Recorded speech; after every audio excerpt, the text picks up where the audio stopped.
Have you ever wondered if your clothes are saying things about you that you'd never say yourself? As we grow older, what we wear begins to matter more than ever. Not for fashion's sake, but for dignity, confidence, and the message we send without even speaking. The truth is, certain choices in clothing can unintentionally give off signals we don't mean to send. Signals that whisper that we've let go, that we've stopped paying attention, or even worse, that we've lost pride in ourselves. This isn't about impressing others or chasing trends. It's about keeping your self-respect intact and making sure you're not unknowingly projecting something you never intended. In this video, we're going to talk about 8 things you should never wear in old age because they don't just look bad, they scream low class. These aren't just opinions or personal tastes. These are patterns observed again and again in how people are perceived, especially in their later years. If you're someone who believes that how you present yourself reflects how you feel inside, then this video is especially for you. Stay tuned until the end because some of these may surprise you. And once you recognize them, you'll understand exactly what small changes can make a huge difference, not just in how others see you, but in how you feel about yourself every time you walk out the door. Number 1. Cheap-looking fabrics. Not all fabrics are created equal, and once you reach a certain age, the wrong material can send the wrong message before you've even said a word. Cheap-looking fabrics, those that shine too much, wrinkle too easily, or cling in all the wrong places, can take an otherwise decent outfit and make it look careless. These materials may be inexpensive or easy to find, but they often look disposable. And when you wear something that looks disposable, people assume you've stopped investing in yourself. Let's take Evelyn and Ruth, both 75, both heading to a casual lunch at their local community center. Evelyn wears a soft cotton blouse with subtle structure and flow, something that holds its shape but moves naturally with her. Ruth wears a synthetic top that shines under the light and shows every fold and crease from where it sat on a hanger. Even if Ruth's top is newer or cost more, it doesn't matter. The fabric does the talking, and what it says isn't flattering. Materials like polyester blends or stiff synthetics often promise easy care, but they usually wrinkle quickly, cling to places they shouldn't, and make movement look awkward. Worse, some of these fabrics reflect light in a way that exaggerates every bump and fold, drawing attention where you don't want it. At our age, we deserve comfort, but comfort should never come at the cost of elegance. And no, elegance isn't about being fancy. It's about looking like you still respect the body that carries you. Clothes made of natural fibers like cotton, linen blends, or soft knits tend to fall more gracefully, feel better on the skin, and hold up better over time. You don't have to throw away everything synthetic, but be selective. Hold it up to the light, check the seams, feel the fabric with your fingers. Ask yourself if it brings dignity to your day. Because the truth is, people may not notice when you wear a good fabric, but they always notice when you don't. It's not about chasing fashion. It's about refusing to look like you've stopped trying. When your clothes look cheap, people may assume your standards are too, and you know that's not who you are. Number 2. Excessive logos or branding. Wearing clothing plastered with oversized logos, slogans, or brand names might seem harmless, but in reality, it can send a message that feels out of touch or even desperate. When we were younger, wearing a popular logo was about status or fitting in. But at this stage of life, your dignity speaks louder than any designer label ever could. Picture Leonard and Gary, both in their late 70s. Leonard wears a clean, neutral pullover that complements his frame and lets his natural presence stand out. Gary, on the other hand, walks in with a bright hoodie covered in loud branding from top to bottom. It's not that Gary doesn't have taste, it's that his clothes are doing all the talking and they're shouting the wrong thing. Instead of looking sharp or current, the effect is often the opposite. It can make a man appear as though he's clinging to youth, trying to stay relevant by leaning on a brand rather than letting his character speak for himself. Logos aren't inherently bad, but when they dominate the outfit, they take the spotlight off you and put it on a corporation. And let's be honest, no one over 70 needs to advertise for a sneaker company or a soda brand on their chest. It's not just about style, it's about self-awareness. Clothes filled with branding often come across as juvenile, and for older adults, it creates a strange contrast. Instead of aging with quiet authority and presence, it comes off like someone trying to borrow confidence from their clothing, rather than drawing it from within.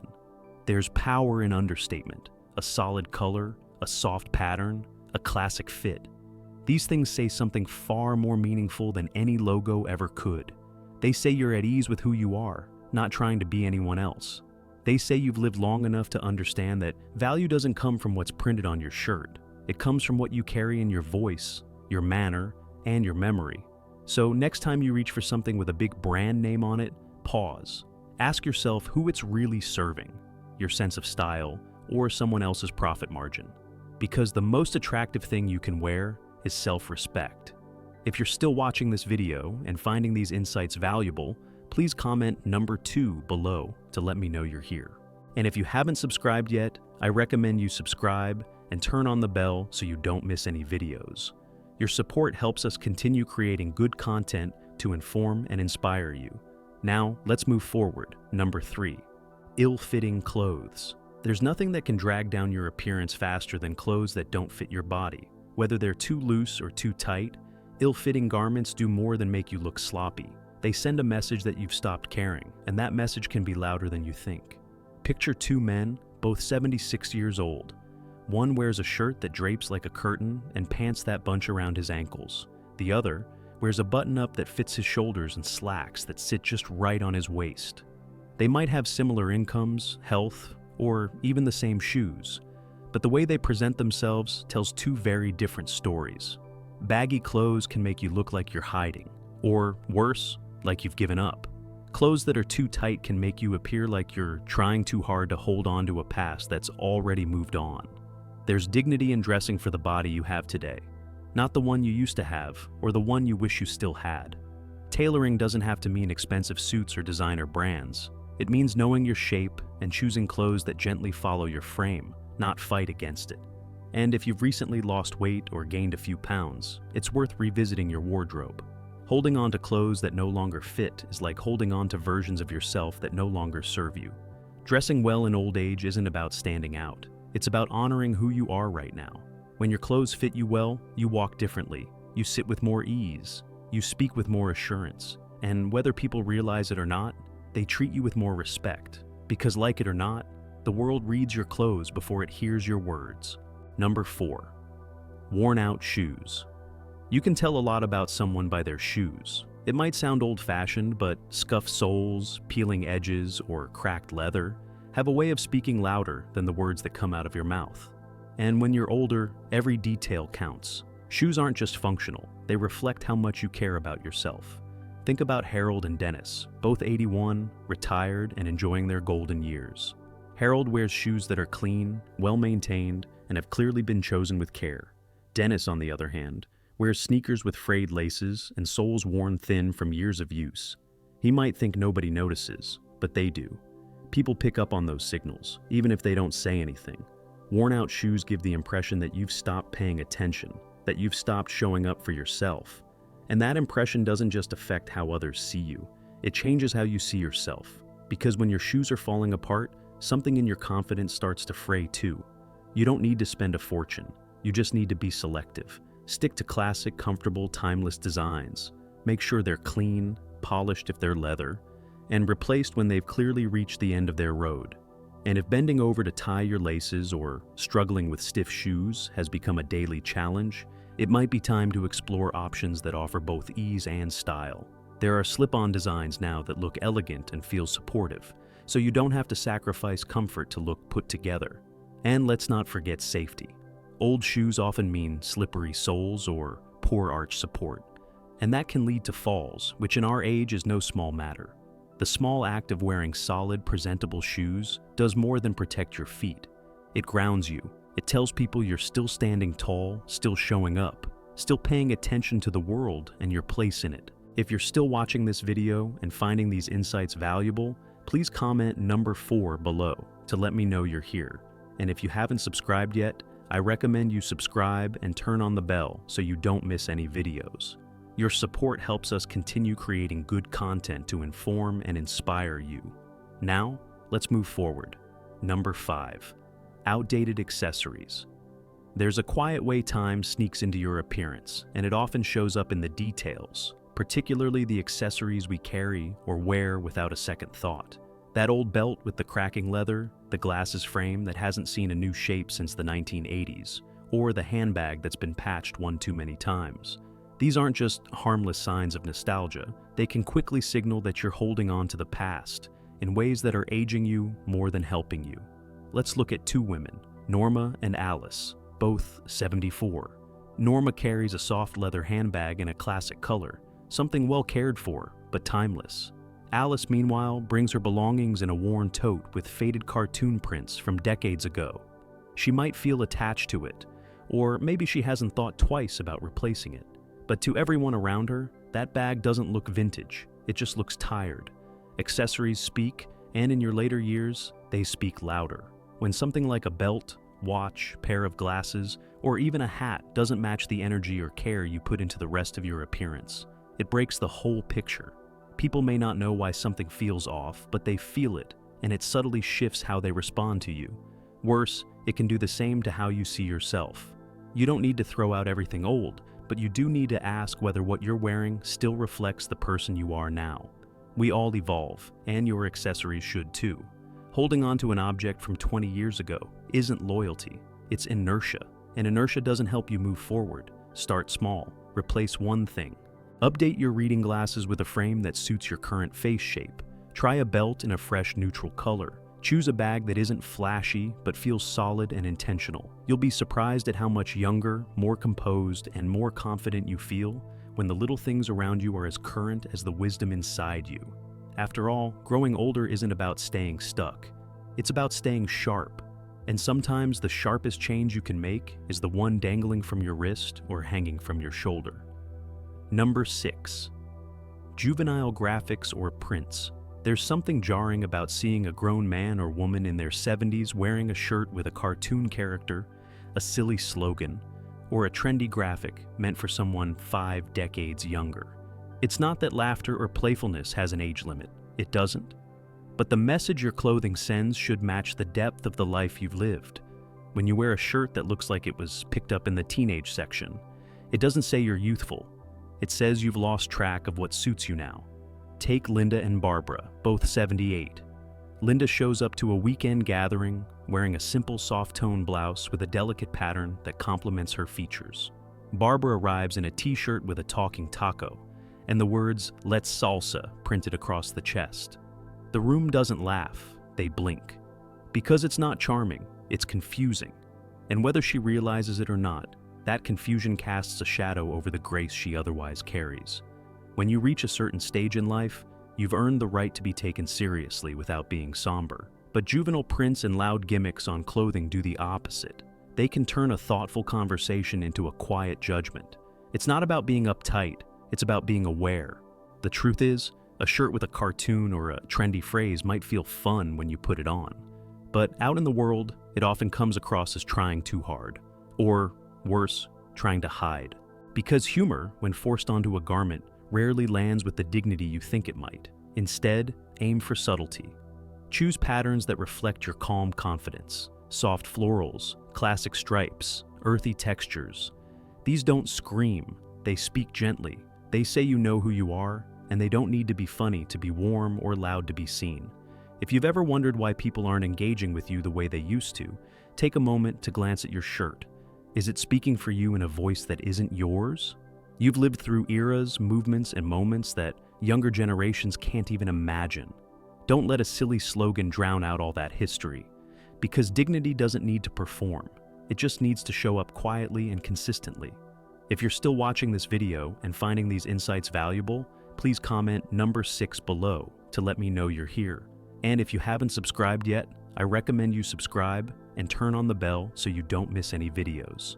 Your support helps us continue creating good content to inform and inspire you. Now, let's move forward. Number 7. Mismatched or loud colors. Color has power. It can lift your mood, brighten your face, and even bring warmth to the people around you.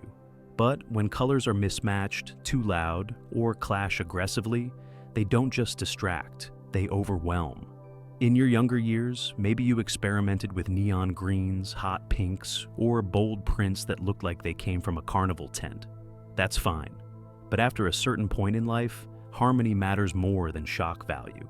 Imagine two friends, Earl and Samuel, both 80, meeting for coffee. Earl wears a navy cardigan with a light blue shirt and soft beige pants. Nothing fancy, but every piece complements the next. Samuel arrives in a bright orange sweater, lime green pants, and a red cap. The energy in the room shifts, and not in a good way. Instead of looking lively, Samuel looks like a walking contradiction. Loud but unclear, visible but not seen. Wearing loud or clashing colors past a certain age can send mixed messages. It can make it seem like you're chasing attention rather than commanding respect. And that's not what you want. Because the truth is, your presence should speak louder than your palate. You've lived a long time. You've weathered loss, celebrated milestones, and carried wisdom most people haven't earned yet. Your wardrobe should echo that depth, not distract from it. Choosing colors that work together, soft grays, deep blues, warm earth tones, doesn't mean you're boring. It means you understand balance. And balance is what people trust. Mismatched colors, on the other hand, suggest chaos or carelessness, even when that's the farthest thing from the truth. Start by looking at your closet and noticing which pieces you always feel good in. There's a reason for that. Maybe it's the way the color brings out your eyes or softens your skin tone. Maybe it's the peace that comes from not having to apologize for what you're wearing. Build around that. One good color can anchor an entire look. And when in doubt, simplify. Simplicity never embarrasses you. Clashing colors, on the other hand, can say something you never meant to say, that you're out of step with yourself. And at this point in life, you've earned the right to walk in sync with everything you are. Number 8, see-through fabrics or visible undergarments. There's a difference between dressing comfortably and dressing carelessly. One of the clearest lines between the two is drawn when things meant to stay hidden become visible. Thin fabrics that show more than intended. Blouses that become transparent under light. Pants that reveal undergarments when you sit down. These aren't just fashion missteps. They send the wrong message at an age where grace should be the headline. Picture two women, Darlene and Rose, both in their early 80s, attending a Sunday brunch. Darlene wears a soft cream blouse layered over a light tank, ensuring coverage without sacrificing comfort. Rose, meanwhile, chose a pastel shirt that looks modest indoors, but under sunlight, it turns see-through, revealing the outline of her bra. She didn't mean for that to happen, but it did, and the people around her noticed, even if they didn't say anything. Accidental exposure can be one of the fastest ways to lose control over how others perceive you. And in older age, when so much of your presence is built on wisdom and quiet dignity, that loss can feel especially uncomfortable. Clothes that show too much aren't just inappropriate. They create tension. They make others avert their gaze. They invite judgment that you didn't ask for and don't deserve. You might think it's not a big deal, or that no one is really paying attention, but they are. And what they take away from those small details affects how they treat you, talk to you, and listen to you. This doesn't mean you need to dress like a nun. It means being aware of how your clothing behaves in different light, movement, or settings. Test fabrics under daylight before wearing them out. Sit, stand, bend, see what shows. Choose undergarments that match your skin tone rather than your outfit. And use layering pieces when needed. None of this is about being old-fashioned. It's about being prepared. You've lived long enough to know that the smallest oversight can cast the biggest shadow. At this point in your life, you shouldn't have to second-guess your clothing or feel nervous when you leave the house. You deserve to move through your day knowing that every part of you is covered with the same respect you've spent decades building. Final thoughts. Now that you've heard all 8, take a quiet moment and ask yourself, which of these have slipped into your wardrobe without you even realizing it? Which ones might be holding you back from presenting the version of yourself that you truly want the world to see? The good news is that none of these things are permanent. They're just habits, small choices made over time, and habits can be changed. Whether it's swapping out worn shoes, letting go of outdated accessories, or choosing fabrics that actually flatter your frame, every change you make is a step toward reclaiming not just your appearance, but your pride. Dressing with dignity doesn't mean being fancy. It means being intentional. It's about showing the world that you still have standards, that you still care, and that you still have something to say without ever opening your mouth. Because when people see someone in their 70s or 80s dressed with care and confidence, they don't just see an older person. They see someone who's lived, learned, and hasn't stopped growing. And that's something truly powerful. So, if you've recognized something today that made you pause, that made you think twice, don't brush it off. That's your intuition speaking. And it's right. This isn't about vanity, it's about self-respect. It's about remembering that no matter your age, you still deserve to feel proud of the person you see in the mirror. And sometimes it all starts with what you choose to wear when you get up in the morning. Thank you for joining us today. We'd love to hear from you. Leave a comment below and share one thing you learned today and how you plan to use it in your life. Your thoughts are important to us, so don't hesitate to share them. Reading your comments gives us great motivation and encouragement. If you enjoyed this video and found it helpful, please like, subscribe, and share. Your support helps us continue creating good content to inform and inspire you. Thanks for watching, and we look forward to seeing you in the next video.